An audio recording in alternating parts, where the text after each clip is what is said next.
shirts, and I'm actually living out the millionaire life. I'm living in the Trump Plaza.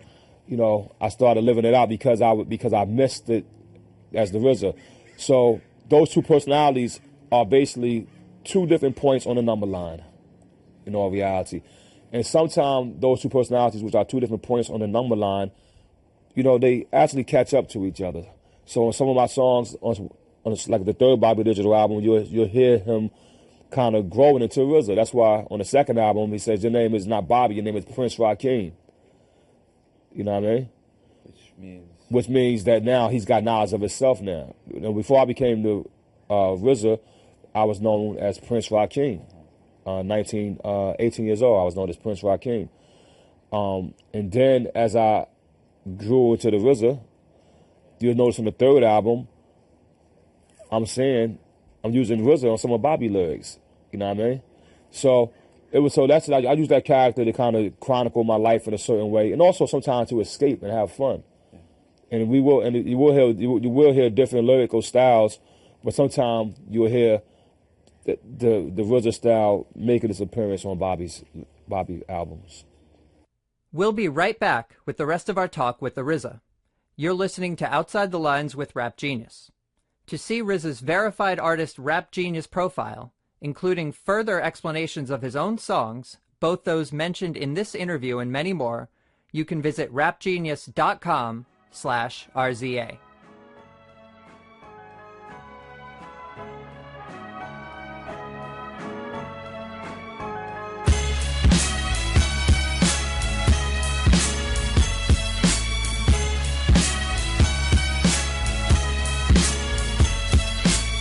Welcome back to Outside the Lines with Rap Genius.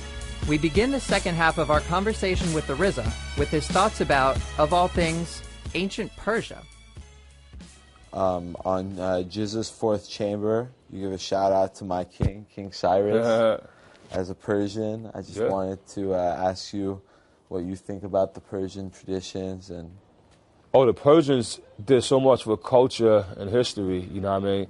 There's one of my producers named True Master, one of the very few producers who produced on the Wu-Tang album besides myself and Fourth Disciple, actually. I think on Wu-Tang Forever, True Master produced about 3 songs, which I never let people produce on Wu-Tang. You know what I mean? That's my gig. But True Master, his name of his company is called Persian Legacy, because his idea, which is a good idea. You know, I had Wu-Tang. You know what I mean?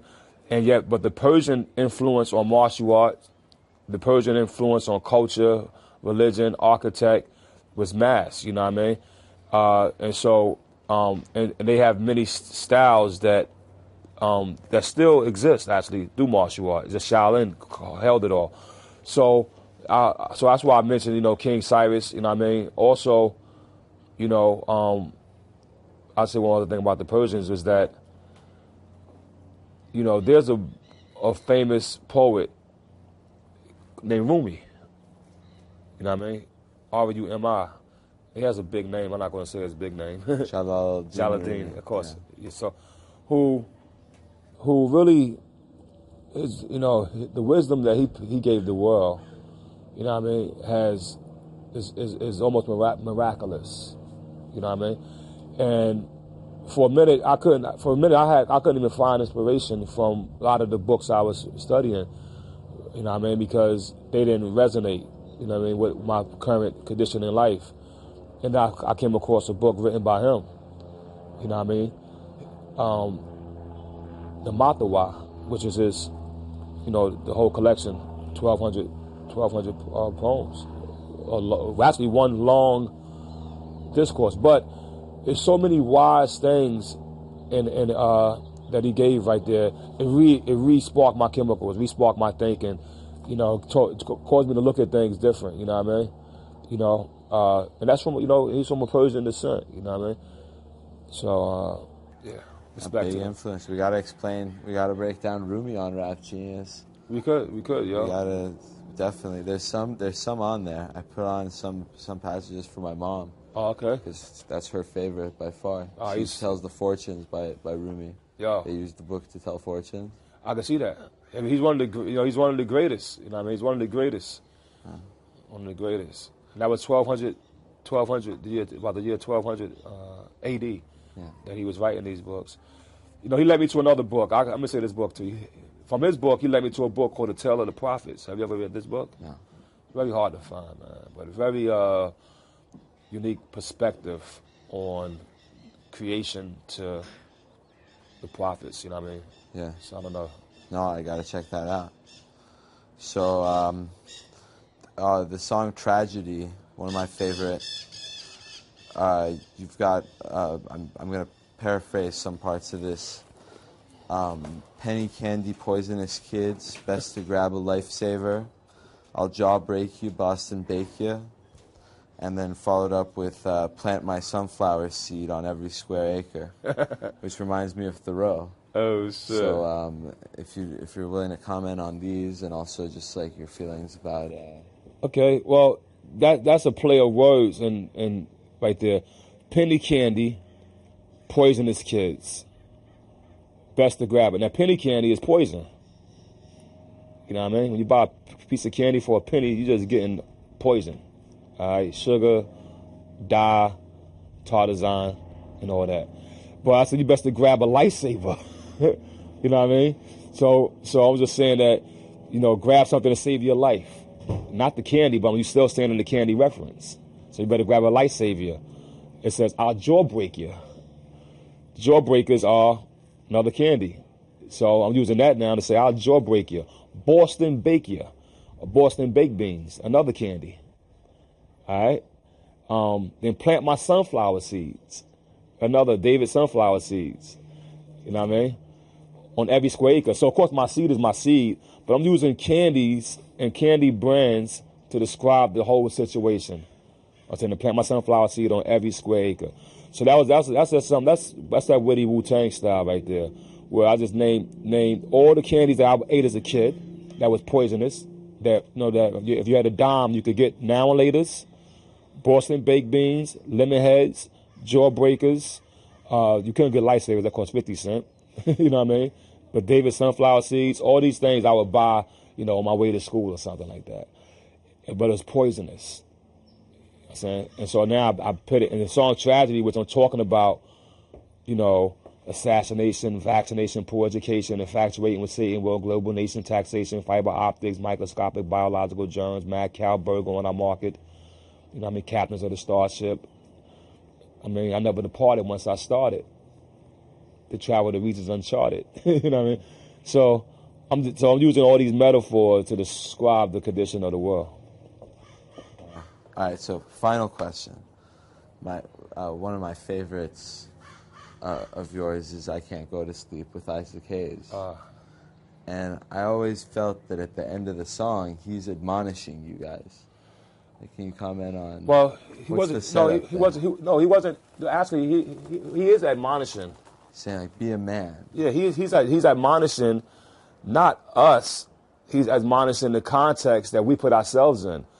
We're speaking on, you know, that song was us speaking in character.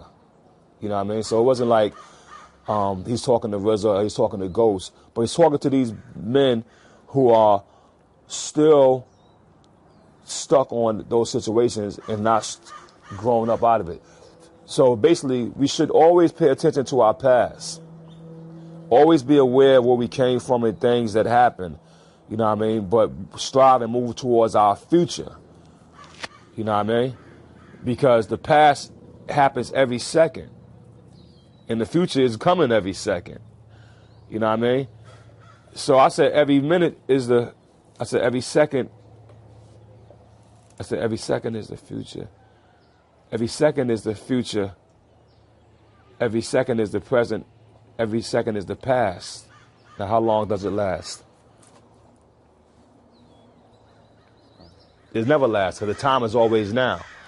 But so what he was saying was, you know, get up, man. You know, stop complaining about it. Stop staying up in late night about it. Get the jelly out your spine and the cobwebs out your mind, and move forward. You know what I mean? And that's what he was saying. And when Isaac Hayes did that song with me, he was mentoring me at that time as well, musically. And we actually recorded about 10 songs together. That was the one that we released, of course. But I like to tell the fans out there that just last night I was in my studio going through my old masters. I've taken all the old 2 inches and transferred them over to Pro Tools now. And so now I'm checking the Pro Tools files, making sure that everything is there. And I actually pulled up the session for I Can't Go to Sleep. And I actually have a rendition of that song with Isaac Hayes and his band, the guys from Stacks who flew in town for this, playing that same beat in a way you never heard it before. And I would love to show it to the world, because when you watch a movie like Dead Presidents and you hear it always playing throughout the movie, I got a rendition and a version that they played in the year, we recorded it in 1999, but still, that's 20 years late, 30 years later than the original recording that he did, about a little less than 30 years of the original recording that he did back on Hypo, I can't even pronounce the word, right? That album. Here's a tongue twisting title for that song. But anyway, 20 years later, that rendition of Walk On By, which is a song done by Dionne Warwick. 20 years later, he did this song with me in the studio, and it sounds it's the same but totally different, totally a rearranged version of it, which nobody got but me. I'm kind of proud of that. No, I mean, the way your touches to it are just like so delicate. But so who wrote how'd the lyrics go down? The lyrics for like Isaac Hayes' lyrics? No, Isaac wrote his own lyrics. You know what I mean? We sat there, we talked about it. You know what I mean? Wow. And he said, what if I say, he had a couple of ideas, but then he's like, what if I said, yeah, that works. And he actually didn't do his lyrics because we did the song in the studio and everything. And then I was like, I want you to actually be in the video, Isaac, and I want you to to speak on the song. And he had to come to mastering and record it until, back then we had the portable DATs. Like the digital recording era was a portable DAT. He had to record it into a portable DAT, and we had to put it into the song and make it match. So if you notice, it's not perfectly mixed into the song. Which makes it better. Yeah, it makes it better. You know what I mean? It made it unique. It made it real. But he came in, and he blessed us with that, and he came and did the video for us and everything. He's a good man. Rest in peace, my brother.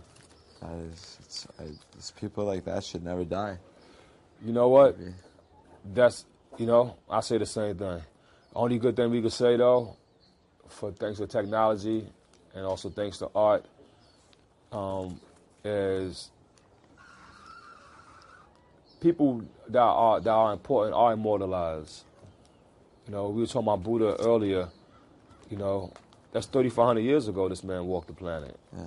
And he still got 1.4 billion people talking about him. Yeah. That's more Twitter followers, kid, than you're going to get.